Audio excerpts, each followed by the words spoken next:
You work hard, you speak politely, and yet the powerful don't even see you. You become invisible in rooms where decisions are made.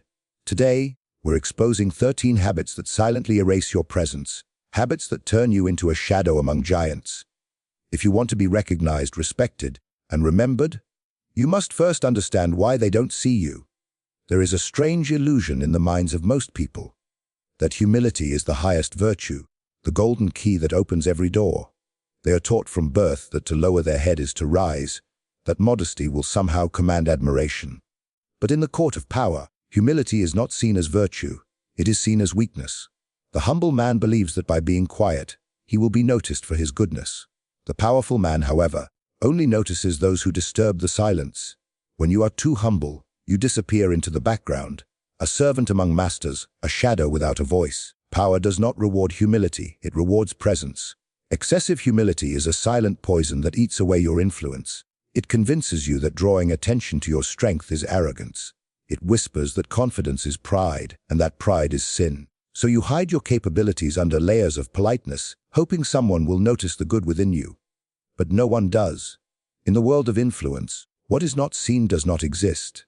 The man who refuses to speak of his value is mistaken for someone who has none. You become invisible not because you are unworthy, but because you refuse to be seen. The powerful are not drawn to invisible men. They are drawn to symbols, signs of certainty, presence, and inner command. When you downplay yourself, when you make your abilities seem smaller to appear likable, you send a signal that you have no value to protect. The powerful do not respect those who shrink. They respect those who guard their worth as a treasure. The one who always says, "It was nothing," after an achievement, trains others to believe it truly was nothing. Soon, people stop asking what you have done, stop expecting anything from you, stop seeing you at all. You vanish not in a moment, but slowly, through 1,000 small acts of self-erasure. Humility in its true form is knowing your strength without shouting it. But excessive humility is the refusal to even acknowledge it. It is a disguise for fear, the fear of judgment, rejection, and envy. You silence yourself so that no one can challenge you. You pretend not to want recognition, so you will not be disappointed when it doesn't come. Yet this silence costs you visibility. It costs you opportunity. In the eyes of the powerful, you become another agreeable face with no defined edge, no distinct light. They forget your name the moment you leave the room. Those who rise in the hierarchy of influence understand the art of balance. They appear modest, but only enough to disarm others. Beneath that surface lies a quiet assertion, a silent demand for respect. They never apologize for their presence. They let their words carry weight. They reveal their talent not by boasting, but by controlling when and how it is seen. They understand that in a world full of noise, invisibility is not humility, it is defeat. The excessively humble person refuses to take space. He speaks softly even when truth demands thunder. He steps aside so others may shine, forgetting that light cannot exist without contrast. He waits for recognition that never arrives, and when he finally realizes he has been overlooked, resentment grows in his heart. But the world is not unfair. It simply mirrors what you project. If you project invisibility, you receive neglect. If you project hesitation, you attract dominance. The powerful instinctively sense those who can be ignored safely, and excessive humility paints that target on your back. In every environment where influence breathes, courts, companies, institutions, or circles of command, visibility is survival. To be humble in spirit but bold in expression is the balance of those who last. But to be humble in both is to fade. When you enter a room, the air around you must change. Your silence must not be emptiness but tension. Even when you speak softly, your presence must carry the weight of someone who could speak loudly if he wished. That is true restraint, not the absence of power, but the mastery of it. The humble man thinks he is being noble when he lets others speak first, when he denies credit, when he refuses the spotlight. But every act of self-denial teaches others how to treat him. They stop offering space because he never takes it. They take credit because he never claims it. The habit of excessive humility builds a wall around your potential, and you end up watching others rise on the foundations you quietly built. You call it fate. You call it politics. But it was your humility that hid you from the very people who could have lifted you. Power does not fear arrogance. It fears competence combined with confidence. The powerful respect those who know their worth and do not flinch from displaying it. They understand the performance of strength, and they recognize it as a language of dominance. If you cannot speak that language, you are unrecognized, unheard, unseen. The humble man may sleep peacefully, but he wakes to find his voice erased, his influence stolen, his existence irrelevant. In the theater of influence, the invisible are not pitied.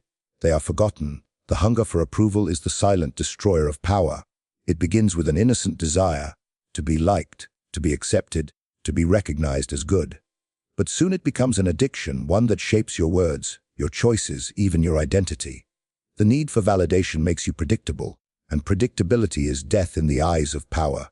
Those who constantly seek approval announce to the world that their worth depends on others. They surrender the authority to define themselves. Power, however, belongs only to those who approve of themselves first. When you live to please, you become easy to control. Every nod of agreement, every forced smile, every cautious word betrays your need for acceptance. The powerful sense this weakness immediately. They test it. They manipulate it. They know that a person who cannot stand alone will bend under pressure. When you crave their approval, you are no longer an equal. You are a performer on their stage. They decide when to applaud and when to ignore, and you keep dancing for their attention, mistaking their disinterest for mystery and their silence for depth. The more you try to win them over, the more they withdraw, because the scent of need repels those who possess strength. The tragedy of the approval seeker is that he mistakes compliance for charm. He believes that saying yes will win hearts, that adapting to every opinion makes him agreeable. But influence does not come from agreement, it comes from distinction. Those who always agree dissolve into the crowd. The powerful look for resistance, for conviction, for a mind that can challenge theirs without fear. The one who constantly seeks to please is never respected, only used. People may like him, they may even praise him, but they never take him seriously.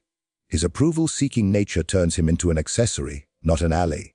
There is a delicate truth: approval is never given freely. It is granted as a tool of control. Those who understand power use approval as bait, giving small doses of it to keep others obedient. They smile at your compliance, reward your flattery, and you mistake their amusement for acceptance. You start tailoring your identity to their moods. You lose your voice, your opinions, your center. You forget what you believe, because what matters more is how you are perceived. This is how you become invisible, not by hiding, but by dissolving into everyone else. The powerful respect clarity.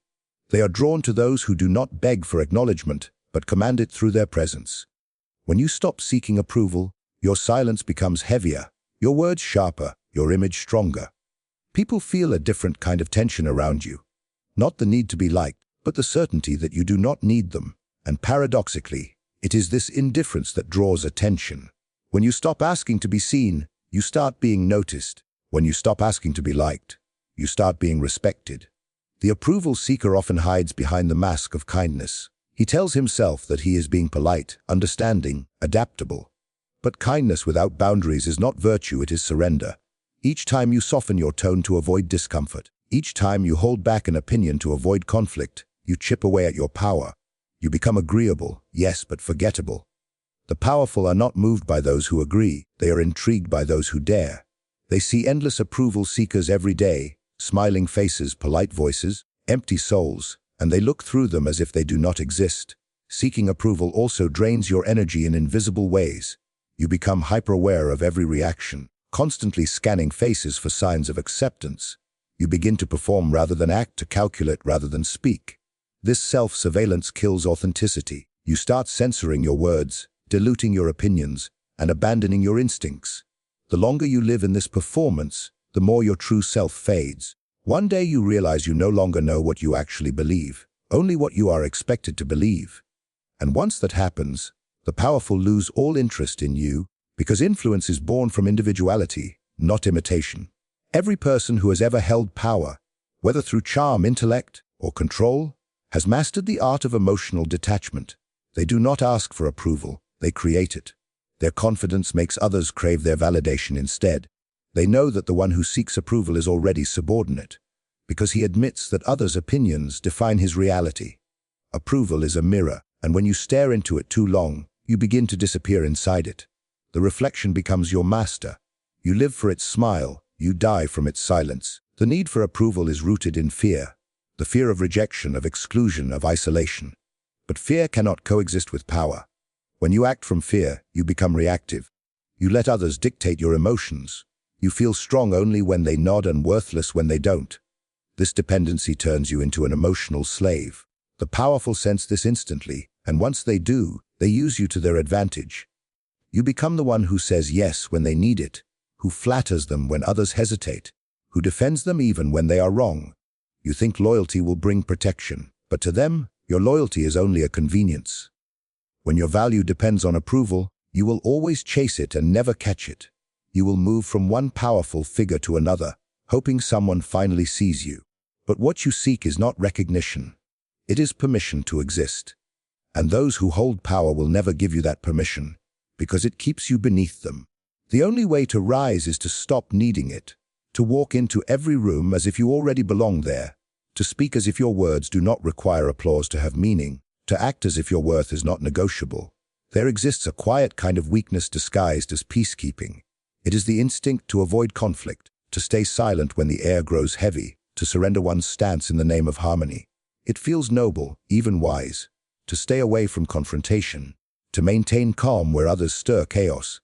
But beneath that calm lies a truth the powerful understand well. Avoiding conflict is not strength, it is the slow erosion of identity. Those who never fight for anything are assumed to stand for nothing. When you avoid conflict at all costs, you don't appear mature. You appear irrelevant. Conflict is the natural language of power. It is not always loud or violent. Sometimes it is a silent test, a subtle resistance, a battle of wills behind calm eyes. The powerful are constantly measuring who will yield and who will stand firm. When you choose to avoid these moments, you remove yourself from their notice. You may think you are being wise, but to them you are harmless. And harmless people hold no weight in serious matters. They are allowed to exist, but never to decide.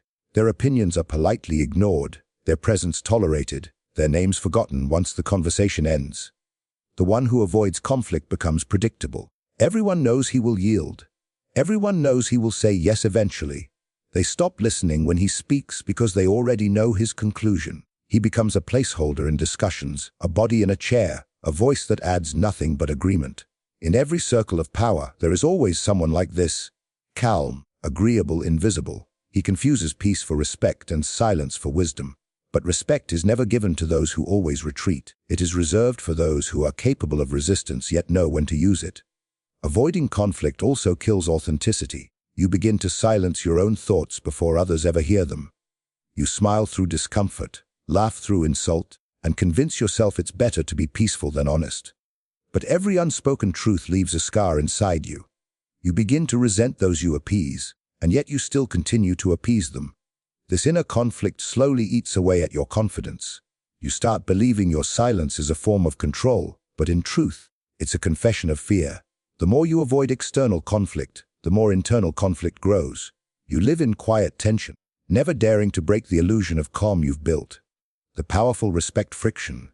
They do not seek constant agreement. They seek worthy resistance. When you disagree with intelligence and control, you show that you possess independent thought, a mind that cannot be easily bent. This earns silent respect, even from those who oppose you. The one who avoids all conflict, however, loses both enemies and allies, for he represents nothing. His neutrality becomes his prison. The world begins to pass decisions without him because he has proven he will never take a side. And the longer he stays neutral, the less he matters. Conflict, when used with purpose, is a signal of life. It declares boundaries, exposes truth, and builds reputation. When you stand for something in the face of pressure, people begin to associate your name with conviction. Even your opponents begin to remember you, because opposition gives you shape. Avoiding conflict removes that shape. You blend into the background, a fog of politeness that never turns into a storm. The powerful cannot see you because there is no contrast, no defined edge. You are there, but you cast no shadow.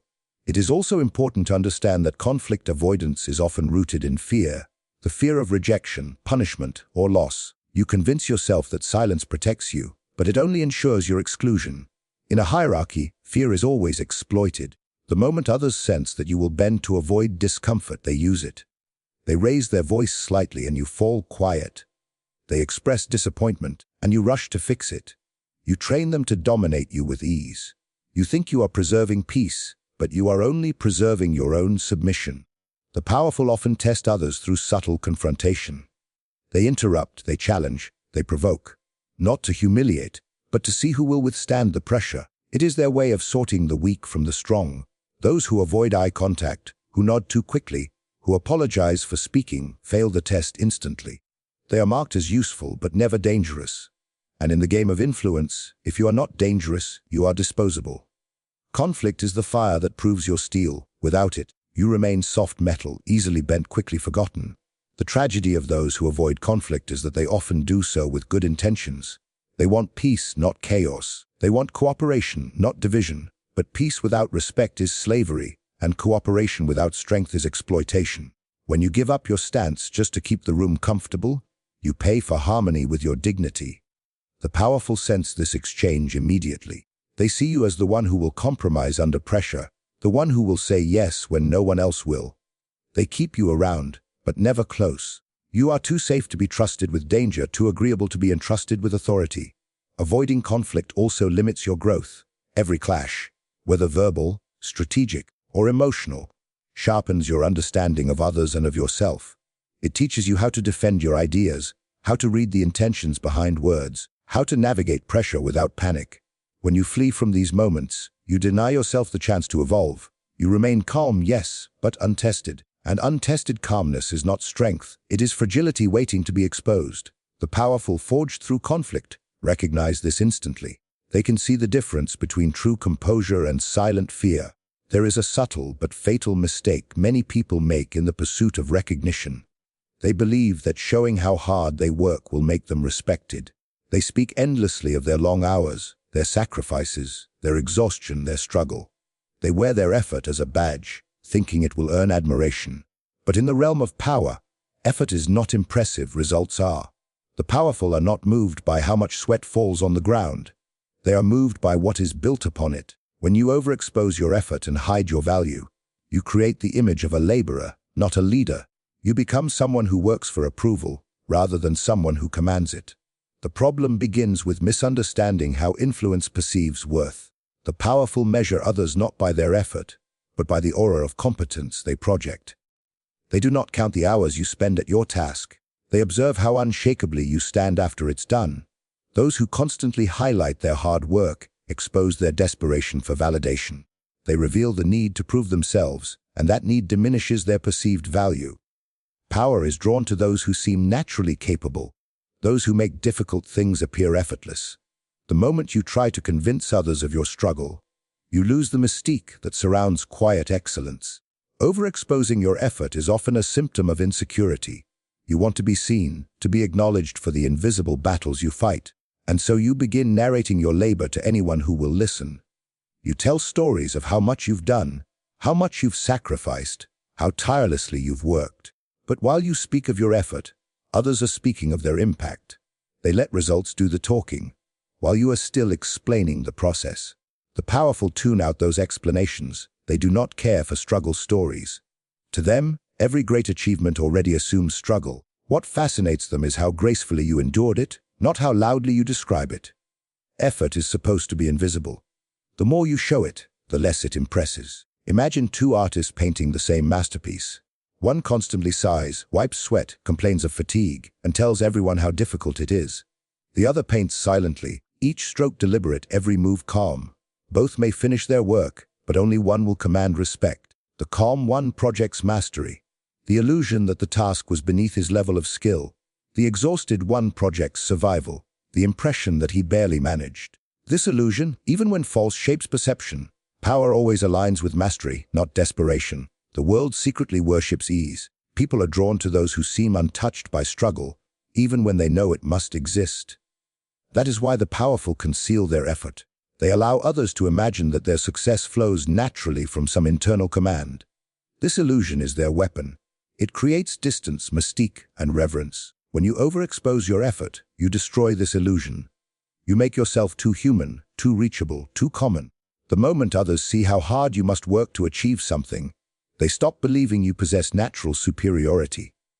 You have revealed the machinery behind the magic, and the spell is broken. Overexposure of effort also traps you in the lower ranks of perception. You become the reliable worker, the one who will always get it done, but never the one who leads. You are appreciated, but not admired. You are praised, but never feared.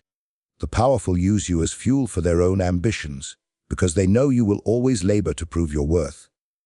You think your devotion earns you a place at their table, but they see you as part of the table, useful, replaceable, silent. The more you talk about how hard you work, the more you confirm your role as labor, not influence. Those who hold real presence understand the art of revealing less and achieving more. They speak briefly of their process and let their outcomes echo for them. They understand that mystery multiplies value. When you seem capable of doing great things without visible strain, people begin to believe you can do even greater ones.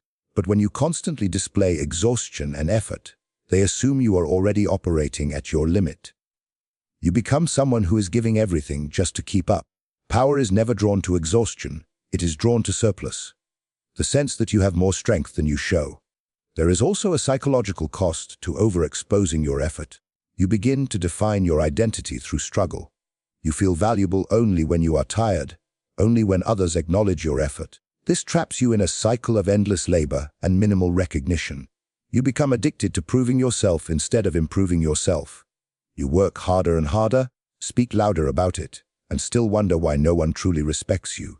It is because respect is born not from sweat but from silence. The silence that follows completed action. The quiet confidence of someone who knows he doesn't need to explain. In every circle of influence, visibility alone is not enough. One must also be unreadable. Those who are too open, too easily understood, lose their depth. They become familiar too quickly, and familiarity is the death of fascination. When you reveal every thought, every emotion, every plan, you strip yourself of the power that comes from uncertainty. The aura of mystery is not about deception. It is about restraint. It is the art of leaving something unsaid, of allowing curiosity to become your silent servant. The powerful are not drawn to those who expose everything. They are drawn to those who reveal only what they choose, when they choose. Mystery commands attention because the unknown always feels larger than the known. The one who fails to craft an aura of mystery becomes transparent in the eyes of others. Everyone can predict what he will say, how he will react, what he will do next. Predictability makes him forgettable. He loses control of the narrative because others can already write it for him. When people believe they fully understand you, they stop looking closer. They stop listening. You become background noise in their world of intrigue and ambition. The powerful feed on curiosity. It keeps their minds alert, their focus sharp, their interest alive. When you take that away by being too available, too exposed, you lose the ability to hold their gaze. An aura of mystery begins with self-discipline. It requires silence in moments when others would speak, calmness in situations where most would react, and composure when provoked. It means revealing your intentions like fragments of a riddle, enough to intrigue, but never enough to be solved. When people cannot predict you, they must respect you. They watch carefully, measure every word you say, and wonder what you are truly thinking. This wonder is your weapon. It gives you psychological control, because it forces others to fill the gaps of your silence with their own imagination, and imagination always exaggerates. They start believing you are more capable, more dangerous, or more knowledgeable than you truly are, and in time, their belief becomes your reality. Those who fail to understand this principle often confuse openness with authenticity. They think that sharing every detail of their thoughts and feelings makes them trustworthy, but trust and transparency are not the same. The powerful do not trust those who speak too freely. They trust those who can keep a secret. Excessive openness signals emotional need, the need to be understood, the need to be accepted, the need to belong. Power requires none of these. The mysterious man stands apart because he does not seek to be understood. He seeks to be remembered. He speaks with intention, not impulse, and that makes every word heavier. Mystery also creates space for interpretation. When you reveal little, others project their own desires, fears, and assumptions onto you. They imagine greatness where there is only silence. They see depth where there is simply restraint. Their imagination elevates your image beyond what reality could have achieved. This illusion is the foundation of influence. The powerful often seem larger than life not because they are, but because they reveal so little that others can only guess at the vastness within. The less you explain yourself, the more meaning others assign to your presence. Failing to maintain mystery not only makes you predictable, but also weakens your emotional control. When you reveal too much of what you think or feel, you give others the blueprint to manipulate you. They learn your weaknesses, your triggers, your fears. They know exactly how to make you react, and each reaction becomes proof of your lack of discipline. Mystery protects you from this. When your emotions are hidden behind calm eyes and measured gestures, others are forced to guess at your state of mind. Uncertainty makes them cautious. They treat you with care because they cannot read the limits of your patience or the extent of your strength. Those who craft an aura of mystery understand that silence is not absence. It is presence intensified. When you stop explaining yourself, people start explaining you. When you stop justifying your actions, people begin to interpret them. And interpretation is always more powerful than explanation because it engages imagination, and imagination is endless. The open man who says everything ends conversations quickly. The mysterious one who withholds lives rent-free in the minds of others. They replay his words, analyze his pauses, study his tone. He becomes a subject of fascination because he refuses to give them closure. In a world where everyone overshares, through words, emotions, and images, mystery has become the rarest form of power. The more accessible you are, the less valuable you appear. The more predictable your behavior, the less respect you command. Those who hold real influence maintain an invisible distance. They may smile, they may engage, they may appear warm, but there is always a sense that something about them remains untouchable. This distance creates magnetism. People are drawn in, but they can never reach the core, and the impossibility of access keeps them chasing. To craft mystery, one must learn the discipline of selective revelation. You do not need to lie. You only need to control timing. You reveal what strengthens your image and conceal what weakens it. You allow glimpses of emotion but never full transparency. You let people believe they are discovering you when, in truth, you are guiding what they see. Mystery is not built by hiding everything but by mastering the art of control. The power to choose what remains unseen. When you lose this control and expose every side of yourself, you surrender the most powerful illusion of all, the illusion of depth. When others see your calm execution, they assume mastery. When they see your struggle, they assume limitation. You may think that being transparent about your hard work makes you relatable, but relatability is the opposite of authority. The powerful do not wish to relate, they wish to rise. To be admired by them, you must appear to belong to their world, a world where results are expected, not explained, where effort is silent, and where value speaks without words.